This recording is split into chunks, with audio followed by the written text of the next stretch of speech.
Bonjour à tous, je vous invite à écouter l'extrait de l'épisode que je vais publier dimanche. C'est un petit aperçu de la discussion que j'ai menée avec mon invité qui est, je ne vous le cache pas, absolument passionnante. Bonne écoute et à dimanche pour entendre l'intégralité de l'épisode.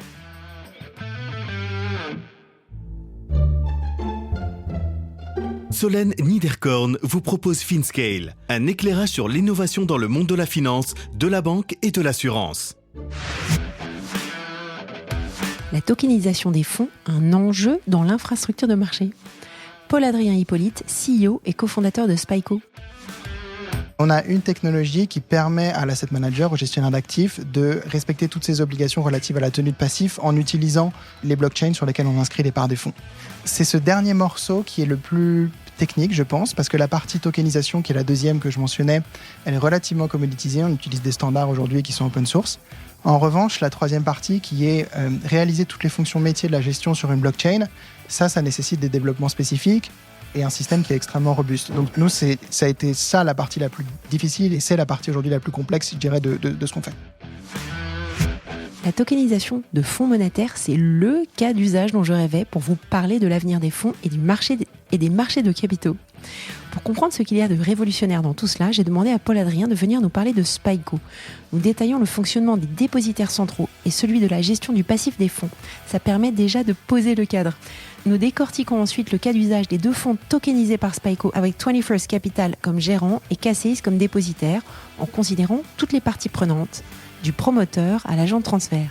J'espère convaincre les plus sceptiques que c'est vers cela que s'oriente le marché de l'asset management, à l'instar de l'initiative de BlackRock dans la blockchain. Bonne écoute à tous.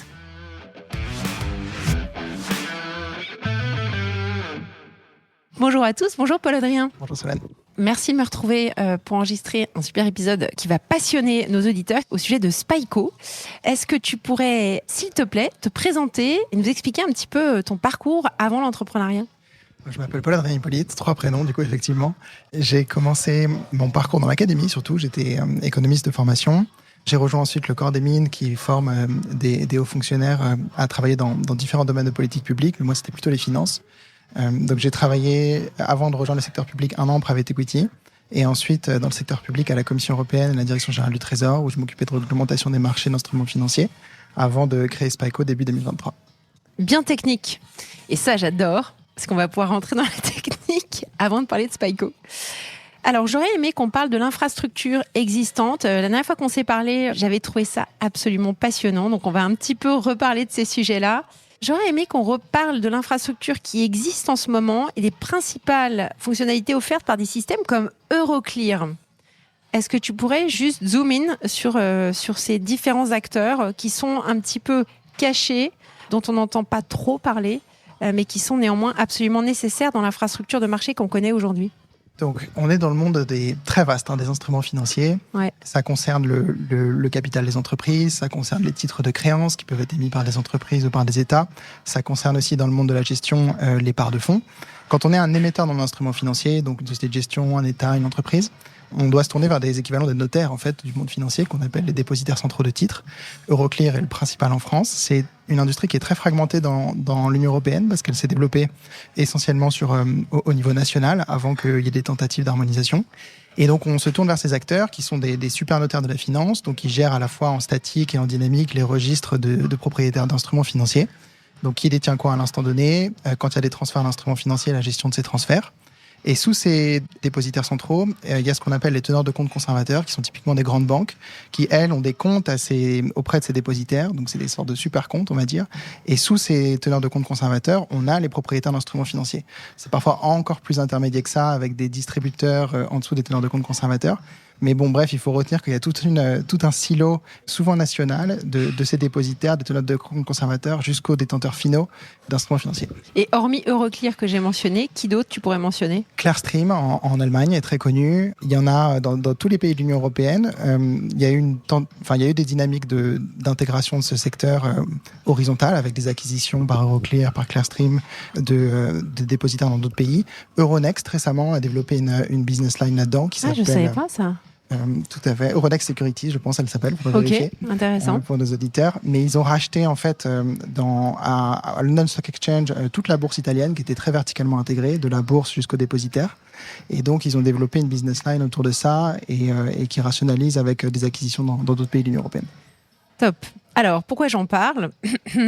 Parce qu'il y a bien entendu des points forts et des points faibles, notamment en termes de performance, fiabilité, coût, etc. Donc, j'aurais aimé que tu prennes aussi un petit peu de temps pour nous expliquer justement où est-ce qu'on en est.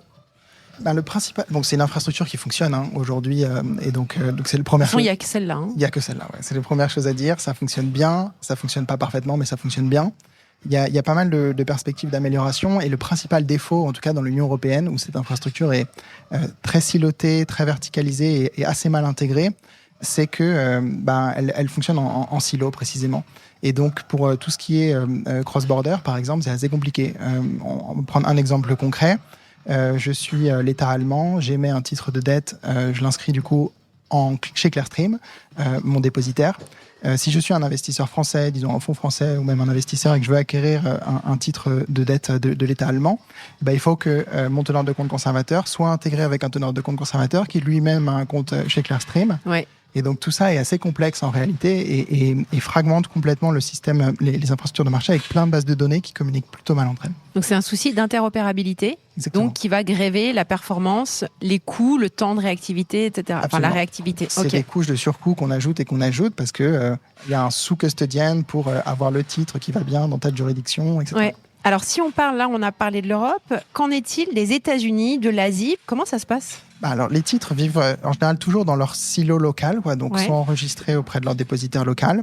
Et c'est plutôt au niveau des teneurs de compte conservateurs, donc les banques en dessous qui ont les comptes titres chez les dépositaires. Vous venez d'entendre un extrait de l'épisode que je vais publier dans quelques jours. Alors ne restez pas trop loin de votre plateforme de podcast pour pouvoir profiter de tout l'enregistrement.